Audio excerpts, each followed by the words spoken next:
ახლა ახალი მოთამაშე შემოვიდა პოლიტიკურ სფეროში, ეს არის ივანიშვილი. ახლა ბატონებო, მე თავს მოვალეთ ვთვლი ისევ და ისევ, რომ ქართველ ხალხს ვამცნო, ვინ არის ივანიშვილი, ჩემი შესაძლებლობის არგილებში. სააკაშვილი მოგენატრებათ. მიუხედავად იმისა, ახლა არ ამოჭრათ ეს და სადმე რომ მე სააკაშვილის პატივისცემელი არა ვარ, მე ვარ სააკაშვილის ოპოზიცია, მაგრამ მე ვარ მოყარე ჩემი ქვეყნისა. ივანიშვილის შესახებ ცოტა ქვემოთ მოგიყვებით, ესე იგი მისი პირადი თვისებების შესახებ. რა თვისებები აქვს, რომელიც არ უნდა გქონდეს სახელმწიფო მეთაურს. ბატონებო, მაგარი ადამიანი მომსმენი. მეორე, ჩვენ წამოვედებით უდიდეს წინააღმდეგობას რუსეთთან.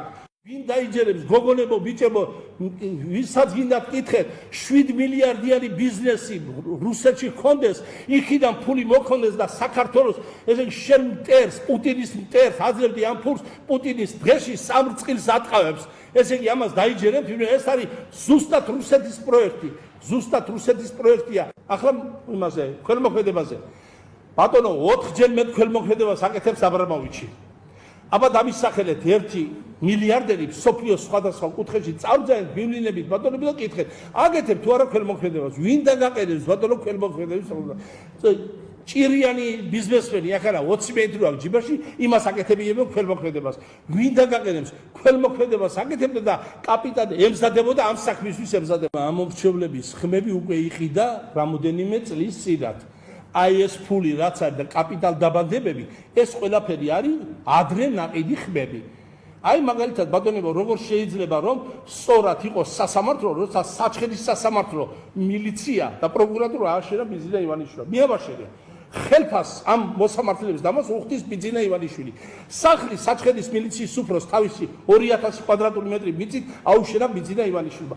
ეს ხალხი ახლა იქნება სწორი? აი სწორ გადაწყვეტილებას მიიღებს სასამართლო, რასაც უნდა და იმას აკეთებდა ბიძინა ივანიშვილი. ბიძინა ივანიშვილის ხონდა მწვანე შუქი ანთებული, არაფერში ის და ბუჩქებში არსად არ გამოდიოდა. 10 წელიწადია რუსეთში არ ყოფილო რომ არ ჩავდიო, კი არ ჩადის, ვერ ჩადის ბატონებო. ნახე ანალიზი გააკეთეთ რაშია საქმე. ბიძინა ივანიშვილი ვებგვერდზე არის გამოქვეყნებული ასეთ რამე. რუსეთის პროკურატურა მოითხოვს ყველა მილიარდერიდან და მილიონერიდან სადიშოა საწყისი კაპიტალი ახსნა განმარტება მიცეს რუსეთის პროკურატურას. არა ის რომ შენ რამდენი ფული გაქვს, სადიშოა საწყისი კაპიტალი. მაგას უნდა რომ ჩავიდეს იქ, ან უნდა იყოს პრეზიდენტი, ან პრემიერ-მინისტრი, ან უნდა იყოს პარლამენტის თავმჯდომარე. ვერ ჩადის მაგ რუსეთში. მეტი სიცოცხლე მე მაგ რუსეთში ვერ ჩავა და დამთავრდება მაგის სიცოცხლე. აი გებიწები არ ჩადის, რა ფული არ აქვს თუ მოსკოვში დედაქალაქში არ არის. 7 მილიარდიან ბიზნესს აწარმოებს ბატონებო იქ, მაგას ვინ რას ლაპარაკობთ თქვენ? ვინ დაუჯერებს მაგას? სად იყო დამალული ამ 10 წლის 12 წლის განმავლობაში? ეს იყო კაპიტალ დაბადება ჩადო ინტელიგენციაში.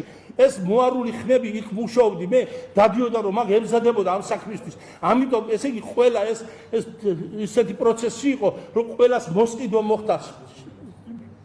ჩვეულებრივი მოსყიდვა მოხდა. ატუ ასეთი ორგანიზაცია ძალით მიმიყვანეს.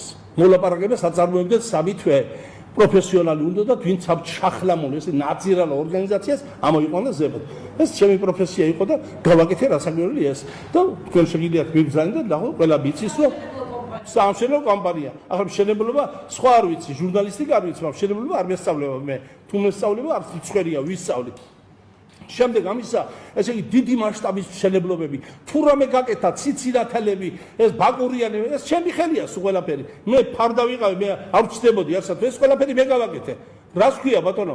ვიმუშავდი ერთ დღეს მიზახია შევნაძა, რა შეა საქმე, არა უნდა წახვიდო. დაიჭირეს 20 კაცი ჩემი გულისთვის. 20 უდანაშაულო კაცი. ამ ხალხთა სიაში იყო მისი მეზობლები, მისი ჯგუფერები და დაიჭირეს ხალხი და მე ავდექი ბიძინას მეზობლები. რატომ მიზეზი რომ რომელიღაცა ობიექტი გაძვირდა 220,000 ლარი. კი არავის მიუთვისები აქ არ წერია რომ მითვისება გაძვირდა. რა გაძვირდა? არაფერი არ გაძვირდა. მე სასამართლოზე ვითხოვდი რომ მე-5 კლასის სამოსალი მოსწავლე მოიყვანე და იმას კითხეთ, რამდენი მილიონი იქით ვაჩუქე მე ეკონომია გავუკეთე ბიძინა ივანი. თქვენ გიჩივლად ბიძინა. არა ბატონო ვინ და წერილი მიწერეს საიდუმლოდ პროკურატურაში ვითომ იყო დარღვევები. რომ დაიჭირეს ეს 20 კაცი სინდისის ქეჯნამ შემაწუხა მე მივედი თვითონ. მთავრობდა ეს შევცხვათ 4 თვის შემდეგ საპროცესო გარდა 20 კაცი გამოხმარის გარეთ. არაფრის გულისთვის ხალხი ტიროდა და რისთვის იჯდა არ ვიცოდი. ჯგუფელები დაიჭირა თავის პარტაზე რო იჯდა არაფრის გამო ვინც იქ მუშაობდა. აიძულებდნენ ჩვენ წინააღმდეგ მიეცა ჩვენება, მაგრამ ბატონებო, გინდათ სასაური გითხრათ, გამოჩნდა 20 უმაგრესი კაცი, რომელმაც თქვა სასამართლოს რომ მადლობელი ვარ მოსამართლე, რომ ეს კაცი გაგვეცანი, ჩვენ ამას არ ვიცოდით. ასე რომ ხელი დაადევით.